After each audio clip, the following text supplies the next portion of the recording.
Hello guys, আজ সকাল সকাল চলে এলাম রান্নাঘরে। সকালে চা করেছিলাম, আমিও খেয়েছি, বাড়ির সবাইকেও দিয়েছি। চা খাওয়া সবার কমপ্লিট হয়ে গিয়েছে। তারপরে আমি রাফানকে ঘুম থেকে তুললাম, যেহেতু আজকে রাফানের পরীক্ষা, ওই জন্য সকাল সকাল ঘুম থেকে ওর তুলেছি। ও তো একদম উঠতেই চাইছিল না। তারপরে জোর করে ওর ভালোবেসে আদর করে তবে তুললাম, বললাম যে যেহেতু আজকের তোমার পরীক্ষা, উঠতে তো হবে তাড়াতাড়ি। তো তাই জন্য ও উঠে গেল। তারপরে ওকে ব্রাশ করিয়ে দিয়েছি। ব্রাশ করার পরে ওর কিছুক্ষণ একটু পড়িয়েছিলাম। স্লাইস রুটি নিয়েছি, এগুলো হালকা করে সেঁকে নিয়েছি। এবার ওর মধ্যে একটু বাটার দিয়ে এপিট ওপিট করে লাগিয়ে নিচ্ছিলাম বাটার। তো রাফানের পড়া হয়ে গিয়েছে, ও এটাই খেয়ে স্কুলে যাবে। ভাবছিলাম রুটিগুলো সেঁকছি, রাফানের একার জন্য সেঁকবো কেন, বাকিদের জন্যেও সেঁকে নিই, যেহেতু আমরাও খাবো সবাই। আবার ডবল করে করতে ভালো লাগে না, একই কাজ বারবার একঘেয়েমি লাগে। ওই জন্য করে সব রুটিগুলো হালকা করে সেঁকে নিয়েছি। তারপরে ওপর থেকে একটু বাটার দিয়ে এপিট ওপিট ভালো করে লাগিয়ে নিয়েছি। সমস্ত রুটিগুলো এইভাবে সেঁকে নিয়েছি। সেঁকে নেওয়ার পরে একটু ওপর থেকে বাটার দিয়ে দিয়েছি। দেখো, তো আমার রুটি সেঁকা কমপ্লিট হয়ে গিয়েছে। এবার এর মধ্যে দিয়েছি মধু। মধুটা দিয়েছি কেননা এটা আমার শ্বশুর খাবে, ওই জন্য করে চিনির বদলে মধু দিয়েছি। রাফান এদিকে রেডি হয়ে গিয়েছে স্কুলে যাওয়ার। কোথায় যাচ্ছ? স্কুলে।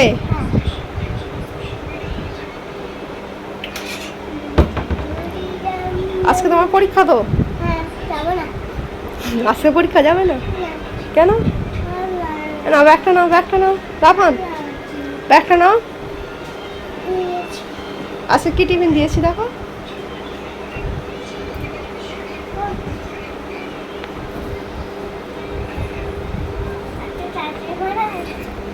আজকে কি দিয়েছি বলো তো টিফিনে?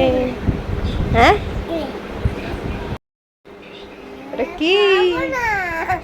কেক তো। তুমি তো কেক খাও। চলো ওটো ওটো, চাপা দিয়ে রেখে দাও, চাপা দিয়ে রেখে দাও। দেখ, কাশি হচ্ছে। জুতো পরবো, ওঠো। রাফানের স্কুলে পাঠিয়ে দিয়েছি। তারপর বাড়িতে এসে বাড়িতে কিছু কাজ ছিল, সেগুলো করছিলাম। তারপর দুপুরে রান্না করতে হবে, ওই জন্য করে সবজি কাটতে বসে পড়েছি। এখানে নিয়েছি মোচা, আজ দুপুরে মোচা রান্না হবে বলে। তো মোচাগুলো এভাবে বেছে নিচ্ছি। মোচাগুলো বাছার পরে তারপরে দেখি আমার হাতের আঙুলগুলো পুরো কালো হয়ে গিয়েছে। মোচার যে আটা থাকে না, সেই আটাগুলো হাতে লেগে গিয়েছে। জানতাম না যে সর্ষে তেল দিতে হয় আগে, তাহলে দাগটা আর আঙুলে লাগতো না। মোচা বাছতে কার কার ভালো লাগে আর কার কার ভালো লাগে না, খুব অসহ্য না মোচা বাছাটা। একটা একটা করে মোচার ভিতরে যে শীষগুলো থাকে না, ওই শীষগুলো একটা একটা করে খোঁটো। আবার আরেকটা কি থাকে বেশ, ওগুলোও ছাড়াও। যতটা কঠিন, খেতে কিন্তু ভালো লাগে বেশ। খুব একটা আমার ভালো লাগে না, ভালো লাগে মোটামুটি। এখানে একটা বড় বাটি নিয়েছি। তো ওই বাটির মধ্যে, বাটি না গামলা নিয়েছি, গামলার মধ্যে একটু হলুদ দিয়েছি আর পানি দিয়েছি। তো মোচা কেটে কেটে ওর মধ্যে রাখছি, যেহেতু মোচার যে কষ থাকে না, আটা থাকে, তো হলুদ দিলে ওই আটা বা কষগুলো কেটে যায়। তো আমার উচিত ছিল হাতে একটু সর্ষে তেল দিলে ভালো হতো, তো যেহেতু মনে ছিল, তো আমি ওইভাবে মোচার যে ওগুলো কি বেশ বলে না, ওগুলো একটা একটা করে ছাড়িয়ে কেটে নিয়েছি। তো রান্নাও হয়ে গিয়েছে। তো আজকের দুপুরে কি কি রান্না করেছি দেখো। প্রথমে রান্না করেছি ডাল, এটা হলো ডাল আলু। প্রথমে আলুগুলো ভেজে নিয়েছি আর এদিকে আলাদা করে ডাল করেছি। তারপরে ডালের উপরে আলুগুলো দিয়ে একবার ফুটিয়ে নিয়েছি। আর এটা হলো মোচা, চিংড়ি আলু দিয়ে রান্না করেছি, ঘি এটা ওটা মশলা দিয়ে, বেশ ভালো লেগেছে খেতে। আর এটা হলো মাছ। এটা করেছি আড়াই ট্যাংরা মাছের কালিয়া, খুব সুন্দর হয়েছে খেতে কিন্তু। তারপরে রাফান চলে এলো পরীক্ষা দিয়ে, স্কুল থেকে চলে এসেছে। তো ওকে জিজ্ঞাসা করছি ম্যামেরা কী জিজ্ঞাসা করেছে, তো কিছু বলতেই পারছে না, ভুলভাল বকেই যাচ্ছে, খুব দুষ্টু ও। কিছু মতেই বলছে না যে আমার এই ধরেছে বা কিছুই বলছে না, শুধু পাকামো কথা বলছে, উল্টো পাল্টা আনাড়ি কথা বলেই যাচ্ছে। ও তো বলতেই চাচ্ছে না। তো যাই হোক, ওর আমি ড্রেসটাকে খুলে দিয়ে ওর হাত পা ধুয়ে দিয়েছি। এবার ওর জন্যে ভাত নিয়ে যাব। সারাদিন কাজ করতে করতে করতে করতে সময় চলে যাচ্ছে। তো কী করে বেজে গেল 3টে বুঝতেই পারেনি।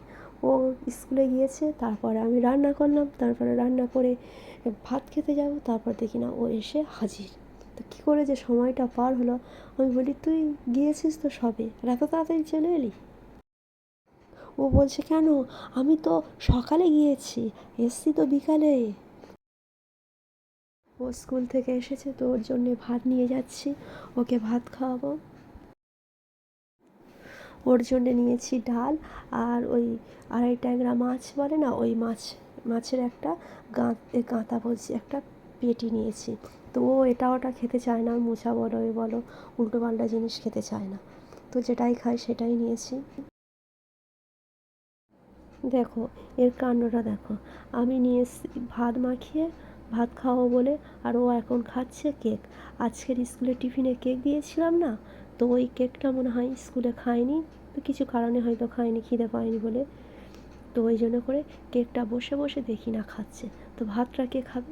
আমি বলছি যে রাফান, ভাতটা খেয়ে নাও, ভাত খাওয়ার পরে তুমি কেকটা খাবে, কিংবা তুমি বিকালে খাবে কেক। না, ও কোনো কথা শুনছে না। তো এত করে বললাম রাফান ভাতটা খেয়ে নাও, তো খাচ্ছে না কিছু মতে। তারপরে ওর বাবা একটু বকেছে, তারপর দেখি না ভাতগুলো খেয়ে নিয়েছে। ফ্রিজে কটা কামড়া ছিল, তো কামড়ার চাটনি করেছি, কাসুন্দি, পাকা তেঁতুল, জিরে মরিচ, লবণ দিয়ে চাটনি করেছি বিকেলের দিকে। তো চাটনিটা খেতে খুবই ভালো লেগেছে। তো চাটনি খেতে খেতে সন্ধ্যা হয়ে গিয়েছে। কামড়ার চাটনি কার কার খেতে ভালো লাগে? আমাদের এদিকে কামড়া বলে, আবার কেউ কেউ কামরাঙাও বলে। তো তোমরা এগুলোকে কি বলো, কামড়া না কামরাঙা? এই কামড়ার চাটনিটা যখন আমি ভয়েস রেকর্ড দিচ্ছিলাম, তখন আমার জিভ থেকে পানি আসছিল। তো রাফানকেও দিয়েছি, রাফানও বলেছে হেব্বি লেগেছে খেতে। আমাদের এখানে না আজ প্রায় 1 মাস মতো কন্টিনিউ বৃষ্টি হয়েই যাচ্ছে। তাই ভাবলাম আজকে সন্ধ্যাবেলা একটু পেঁয়াজি তৈরি করি, পেঁয়াজি মুড়ির সঙ্গে খাবো, খুব ভালো লাগে খেতে। তো এই বৃষ্টির ওয়েদারে কার কার তেলে ভাজা খেতে ভালো লাগে, তো অবশ্যই কমেন্ট করে বলবেন।